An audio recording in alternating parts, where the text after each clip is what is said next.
One question came up about the wedding.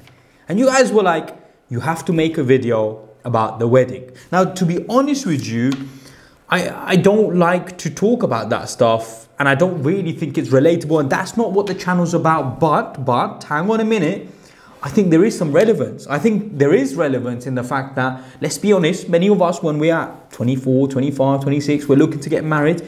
The biggest cost around that time is one, having a house, and I've made many videos on that, and also getting married. So obviously, I thought I have to bring some benefit to the brothers and sisters. I have to not only advise them, but tell them, I'm going to tell you guys how much I spent. How much did I spend on my wedding? And how much should you guys spend? And what's the best way to do it? Honestly, stay until the end. Make sure to like this video. Share with your family and friends. Inshallah, you guys benefit. So firstly, I'm going to talk about the Mahr. The Mahr. Ooh, I know the sisters are there like, listen, I'm counting my money. You better be pulling out the 10 grand, the 20 grand, the 50 grand. And the brothers there are like, oh, I just about got a 20k job, which means I'm making £1,500 a month. I'm not even making that much money. How am I meant to pull out £10,000? I have to be honest. Sisters and brothers, keep it nice, keep it simple, keep it humble. Of course, the sisters have their right, but you shouldn't be extravagant as you shouldn't be extravagant with many other things. I don't want it to just be a case where I'm advising you guys how much did I spend. So I have to be honest, when it comes to the Mahr, I didn't actually give any money. Ooh, now you guys are like, raw, Abu Musa, you cheap guy. I didn't give any money because, you know, make dua, you know, alhamdulillah, I took my wife to Hajj basically. And that was the Mahr basically for the wife. Though I know, you know, people actually say that you should give some money as well, something physical as well. And I think that is advisable as well. But at the time, I decided to take my wife to Hajj. And that was my Mahr to her. And so alhamdulillah, to be honest with you, the most blessed, I mean, to be fair, a year later, COVID kicked in and that was a crazy one. And so we haven't actually been anywhere since Hajj. So Hajj is our last memory of even traveling. But inshallah, we're looking to travel soon, which means that you guys might not see me uploading for a little bit, but I haven't booked any holidays yet. I'm sure my wife really wants me to take her somewhere. She doesn't even tell me, or she doesn't even say it. May Allah honor her and bless her. But then went on, well actually, yes, then went on. We did our nikah first, and then obviously that's when you give the Mahr and everything. The walima actually happened like 6 months after the actual nikah. Now the walima, how expensive was the walima? Walima. Is it walima or is it walima? Allah alim, I don't know. I think some people, I think it's walima. So for my walima, obviously, now, you guys, how much should you guys spend? And I'll tell you how much I spent. But how much should you guys honestly spend? If in hindsight, I would say that, you know, £10,000. If you can afford it, by the way. Because look, man, like, if you guys genuinely have £2,000 or £3,000 in your bank account and you're borrowing £7,000, £8,000, £9,000, £10,000 just to have a wedding, it doesn't make any sense. Like, it genuinely don't make sense. And so I would say, like, get married, good, but don't be extravagant. If you have £40,000 in your bank account and you spend £10,000, it makes sense. But if you have £2,000 and you spend £10,000, it don't make sense. And the Asians, I know, I'm gonna put my hands up, the Pakistani, community, the Indian community, we like to go big on the weddings. And subhanallah, many times they're not even halal. And I would say, man, keep your weddings halal. Keep them completely halal, because there is no barakah in the wedding where there's, you know, some joking is going on. Keep it completely permissible. You know, none of that music, none of that free mixing, none of that dancing, none of that madness. Keep it permissible, keep it halal. Alhamdulillah. At least then, the wife and the husband, you know, when they go, they're going to be happy. I mean, it's crazy because you end up paying for people to complain about your food.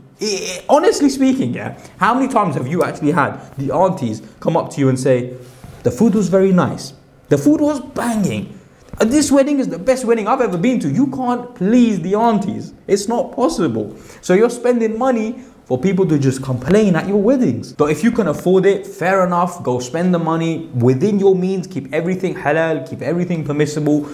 Yeah, you know what I mean? But me, obviously, Mr. Pakistan. I might as well change my name to Mr. Pakistan. I actually did my wedding in Pakistan. And you guys are gonna be like, Rah, so you got married from back home. No, I didn't get married from back home. Although there is nothing wrong with getting married from back home. We should normalize that. That shouldn't be a thing. Why is that even looked down upon? Though my wife is from the UK, we decided to go to Pakistan and do my wedding there. Not because Abu Musa was being cheap, no. It was more because my family were there. I'm from Lahore. For anyone who's from Lahore, you already know it's happening in Lahore. Like the weddings there last for a week and 2 weeks. And I'm not now saying like we were partying up, because obviously I'm not about that. But it's just a lot more fun. And I have a lot of family in Pakistan, and so it was nice. My intention wasn't to make it cheaper, by the way. Though, yes, it was cheaper in Pakistan, and I'll tell you how much it was. My intention wasn't that.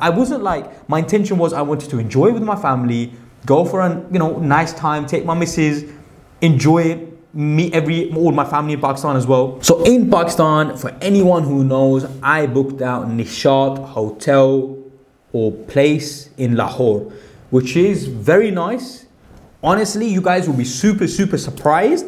Like, check this out. This place is the banqueting hall that we booked out.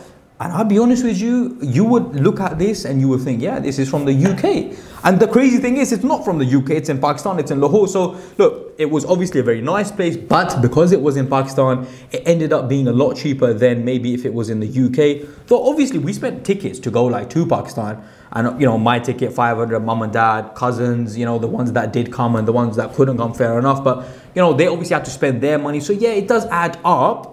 But in Pakistan, I myself, I think it was close to 10,000 UK British pounds, probably a little bit less, probably about 7 to 8 UK British thousand pounds, basically. But that was obviously all in, like the wedding hall, the food, everything. And I would say that that's the best way to go about it. Like, I would say as well, without blowing my trumpet, because I don't want it to be like, oh, look at me, but at the time I could afford it. And obviously, family give you money back as well. And, in the Asian families, everyone gives you money, right? I've recently realized that in the different cultures, the groom... Oh, my missus was calling. So yeah, I spent £7,000-8,000 roughly, British pounds. But obviously we spent money there on the holiday and everything. But I'm not going to take that. That's not part of the thing, So the walima was £7,000-8,000. That's how much I spent on the Maha. My advice to you guys is keep it as simple as you can. Make sure it's affordable. Keep everything permissible. Keep everything halal. Make sure, keep it legit. That's all for this video. Barakallahu feek. Assalamu alaikum wa rahmatullahi wa barakatuh.